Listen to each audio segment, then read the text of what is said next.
अस्सलाम वालेकुम, मैं हूं अदील इम्तियाज़ और आप देख रहे हैं तख्ती ऑनलाइन। अमूमन हमारी किताबों में सोलर सिस्टम की ऐसी तस्वीर दिखाई जाती है जिसमें सोलर सिस्टम एक डिस्क की तरह हमें नज़र आता है। कई बच्चे और कई बड़े इस चीज़ से कंफ्यूज होते हैं कि क्या हमारा सोलर सिस्टम एक डिस्क की तरह है। मुझे मेरे ही एक दोस्त ने सवाल पूछा कि क्या तमाम सयारे प्लैनेट्स जो सोलर सिस्टम के गिर्द चक्कर लगा रहे हैं वो एक ही प्लेन में चक्कर लगाते हैं, जिस तरीके से हमें अमूमन तस्वीरों में और किताबों में दिखाया जाता है। क्या वो बिल्कुल अलाइंड होते हैं? तो आइए इस सवाल को खंगालते हैं और इसका जवाब तलाश करते हैं।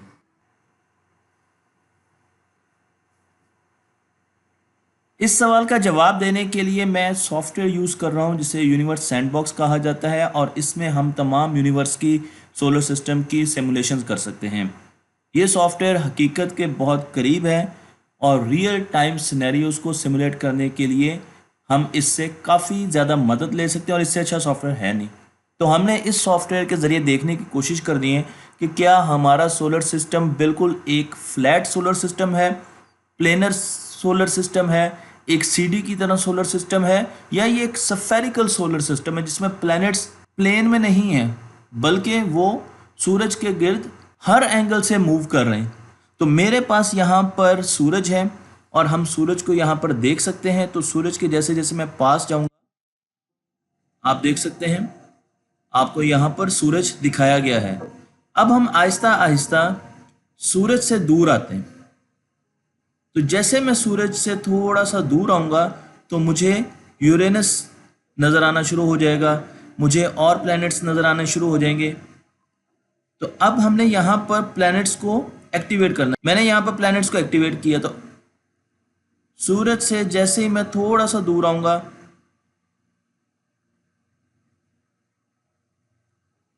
तो मेरे पास यहाँ पर जो पहला प्लैनेट आएगा आप देख सकते हैं उसकी ट्रेजेक्ट्री, वो है मरकरी।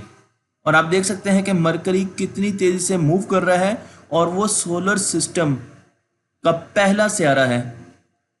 आपने मरकरी का ऑर्बिट देख लिया, आपको मरकरी का ऑर्बिट नज़र आ गया। अब हम आते हैं मरकरी से आगे। तो जब मैं वीनस की तरफ आऊँगा, वीनस की रफ्तार मरकरी से स्लो है। मरकरी ज़्यादा तेज़ी से मूव कर रहा है क्योंकि वो सूरज के ज़्यादा पास है, और वीनस स्लो मूव कर रहा है। लेकिन आप देखें तो दोनों के ऑर्बिट ऑलमोस्ट एक फ्लैट ऑर्बिट है, प्लेनर ऑर्बिट है, एक ही प्लेन में लाई कर रहे हैं, बहुत ज़्यादा फर्क नहीं है। तो हम इससे पीछे आते हैं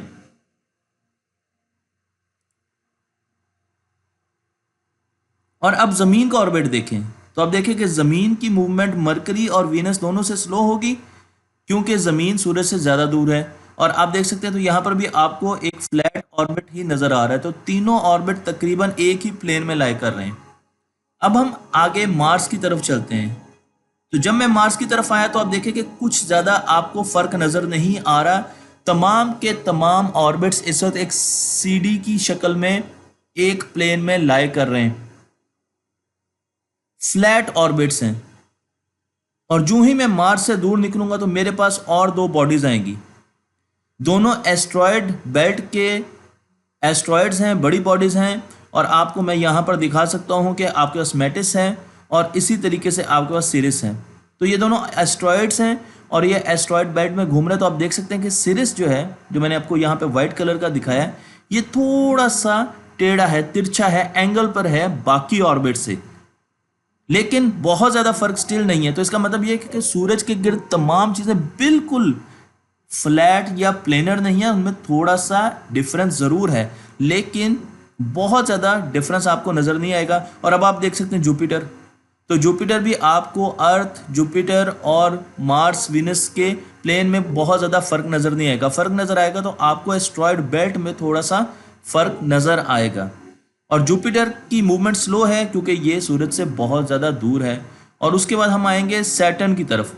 तो अब आप देखें कि सैटर्न भी ऑलमोस्ट फ्लैट ट्रेजेक्ट्री के साथ उसी प्लेन में लाई कर रहा है। तो अभी तक हमारी डिस्क बन रही है। और फिर हम आएंगे यूरेनस की तरफ।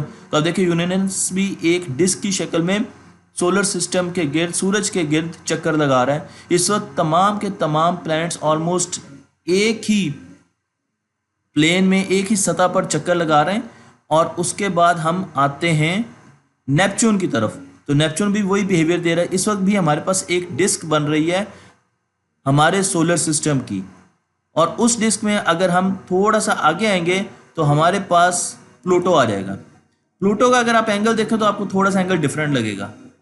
बाकी तमाम के तमाम एक सीढ़ी बना रहे थे, एक फ्लैट ट्रेजेक्ट्री ले रहे थे सूरज के गिर्द, लेकिन प्लूटो की ट्रेजेक्ट्री थोड़ी सी डिफरेंट है। आप देखें तो ये प्लूटो की ट्रेजेक्ट्री बिल्कुल हॉरिजेंटल नहीं है बल्कि कुछ एंगल पर है। इसका मतलब ये है कि प्लूटो और उसके बाद बाकी बॉडीज को देखें, जो छोटी बॉडीज हैं उनको आप देखें तो वो सूरज के गिर्द हर एंगल पर मूव कर रही हैं। एक स्फीयर बनाया उन्होंने सूरज के गिर्द, तो ओवरऑल देखें तो एक स्फेरिकल ट्रेजेक्ट्री नजर आती है। तो आप देख सकते हैं कि यहाँ पर सूरज के गिर्द हर तरफ आपको ट्रेजेक्ट्रीज नजर आ रही हैं, बल्कि कुछ ट्रेजेक्ट्रीज बहुत बड़ी हैं। आप देखें तो ये वाइट कलर की ट्रेजेक्ट्री जो सेलेस्टियल बॉडी हमारे सूरज के गिर्द मूव कर रही है, बहुत ज़्यादा बड़ी ट्रेजेक्ट्री है। हो सकता है फ्यूचर में ये भी कोई प्लैनेट डिक्लेयर हो जाए। तो हमारे पास अगर हम सोलर सिस्टम की शक्ल की बात करें तो मेन प्लैनेट्स जो हैं वो प्लेनर फ्लैट ट्रेजेक्ट्री लेते हैं, जबकि एस्ट्रॉयड बेल्ट और प्लूटो फ्लैट ट्रेजेक्ट्री से थोड़ा सा टिल्ट करते हैं, और बाकी बॉडीज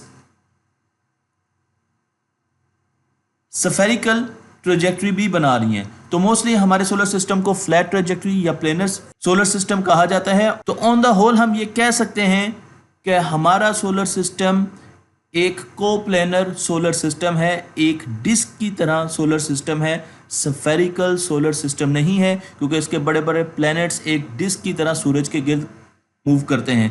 तो क्या सोलर सिस्टम स्फेरिकल भी होते हैं? आपका क्या ख्याल है? तख्ती ऑनलाइन को लाइक कीजिए, शेयर कीजिए, और इस किस्म की मज़ीद सिमुलेशंस देखने के लिए हमारे चैनल पर आते रहिए। और मुझे उम्मीद है कि स्कूलों और कॉलेजेस में ये वीडियो दिखाई जाएगी ताकि हमारे बच्चों के कॉन्सेप्ट सोलर सिस्टम के बारे में मज़ीद बेहतर हो सकें।